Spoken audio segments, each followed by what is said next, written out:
Buenas noches.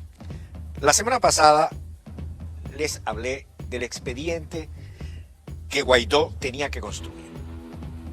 Lo ha logrado. Vamos por partes. 1. Quedó clara la bestialidad de la dictadura en la represión.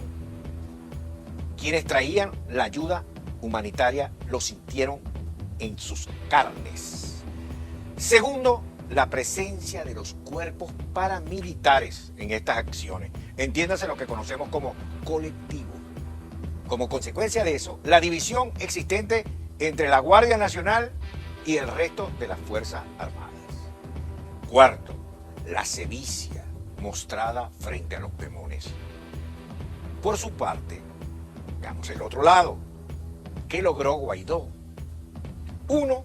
El reconocimiento de nuevos países, llegando ya a una cantidad de más de 50 que lo tratan como jefe de Estado. Y también el reconocimiento de casi 700 militares que se encuentran activos. Segundo, su posición tanto dentro de la Organización de Estados Americanos como en el Consejo de Seguridad de la ONU ha sido mayoritaria frente al respaldo a la dictadura. Y lo pudimos ver en reuniones acá en el BTV por la pantalla. Tercero, fue recibido con honores de jefe de Estado por Colombia, Brasil, Paraguay, Argentina y Ecuador. La dictadura de Maduro ha tenido que refugiarse en cadenas de televisión dentro de Venezuela con exageraciones como lo que dijo Delcy Rodríguez. Vemos. Así que ayer solamente vieron un pedacito así de lo que nosotros estamos dispuestos a hacer.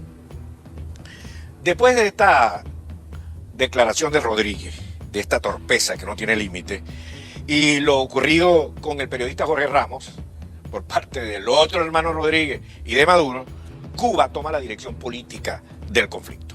¿Y qué hace Cuba? 1. Silencia a Maduro. No lo hemos escuchado más. 2. Tranca las negociaciones entre Ortega y la oposición en Nicaragua para ponerle presión a los Estados Unidos. Tercero, Miguel Díaz-Canel Bermúdez, el mandatario de Cuba, denuncia los intentos perversos de Washington de orquestar los pretextos para una injerencia de Estados Unidos en Venezuela. Y para tales efectos, la agencia Sputnik monta un falso positivo con una mujer superpoderosa que acompaña al presidente Guaidó en su gira.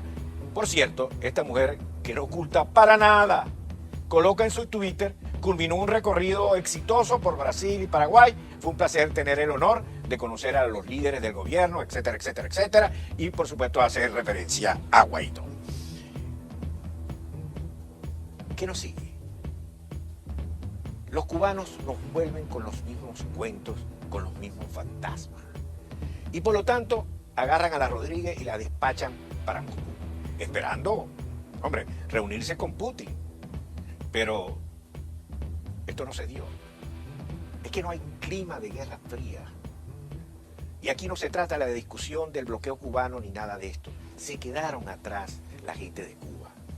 Y entonces, ¿a qué se limita la Rodríguez? A tener una breve rueda de prensa con el ministro ruso de Relaciones Exteriores, Sergei Lavrov, que ya sabemos lo simpático que es, se para a los pocos minutos y se va. Y en la mañana de hoy, con Valentina Matviyenko, presidenta del Senado ruso, y logra una declaración de este tipo por parte de la señora Valentina. Palabras más, palabras menos, Rusia hará todo lo posible para evitar una invasión militar en Venezuela. Y añade: nos preocupa que Estados Unidos pueda decidirse por cualquier provocación para que se derrame sangre. Esto no está planteado. Hoy John Bolton ha pasado por los diferentes platós de televisión, lo vi por lo menos en 3, señalando el fracaso, pero no lo dicen en esta palabra, de la reunión de Corea. El presidente Trump tiene que voltearse a buscar un éxito. Y evidentemente, aunque diga lo que diga Elliot Abrams, los Estados Unidos de Norteamérica no va a dejar que fracase esta iniciativa de los países latinoamericanos de lograr salir de Maduro. Maduro tiene sus días contados.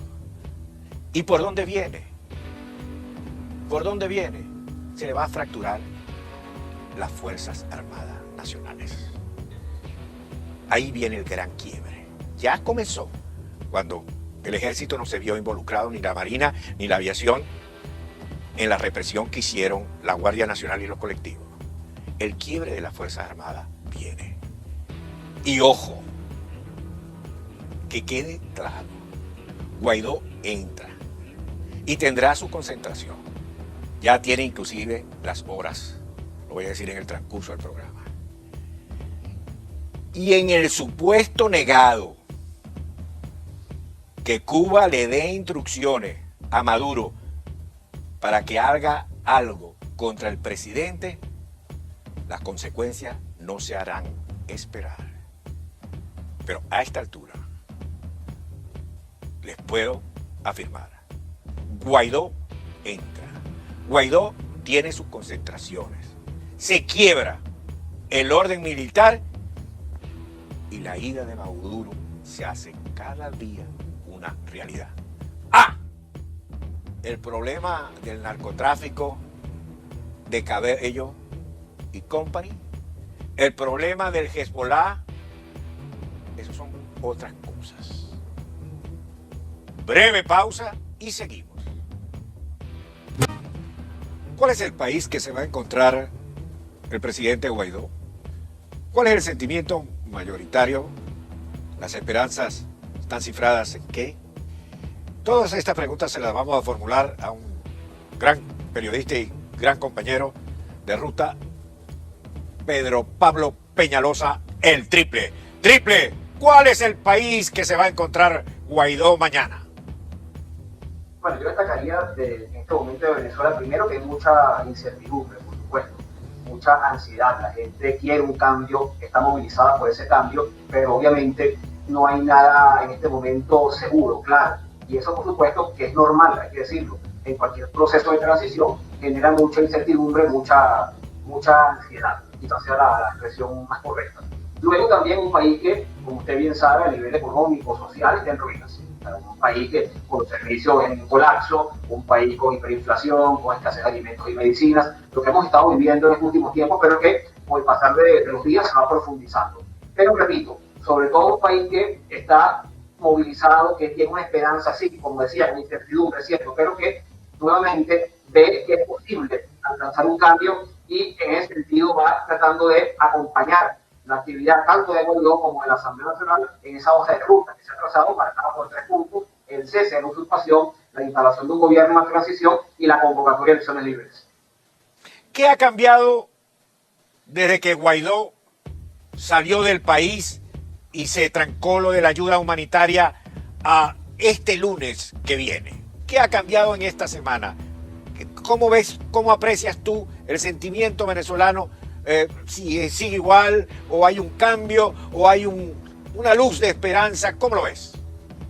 Bueno, la esperanza, como les decía, viene aumentando, digamos así, desde que Guaidó seguramente como presidente encargado. Ahora, yo diría que luego de lo ocurrido el sábado 23 de febrero con el tema de la ayuda humanitaria, aquí lo que ha pasado, creo yo, es que todo está bastante claro. Es decir, quienes esperaban que el régimen de Maduro tuviera algún tipo de apertura, de cambio, que admitiera no solamente el ingreso a la ayuda humanitaria, sino que diera algún tipo de señal acerca de entender la crisis que vive en el país. Bueno, eso ya quedó absolutamente descartado, al menos de momento. Ahorita la reacción del gobierno, y luego lo que hemos visto de toda esta gira que ha llevado adelante Guaidó, el respaldo de los países de la región, por supuesto también del gobierno de Estados Unidos. Creo que se ha ido definiendo, digamos, cada uno de los actores que están en el terreno.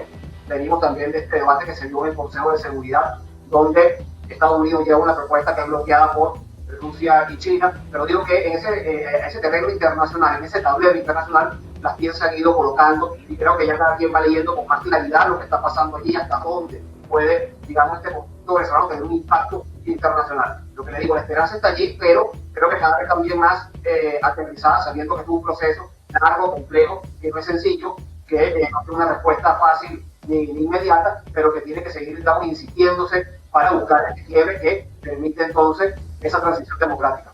El tema de la Fuerza Armada, ¿siente usted que se mantiene unido? Porque se percibe como que la Guardia Nacional y los colectivos están en un lado y el resto de las fuerzas están en otro lado.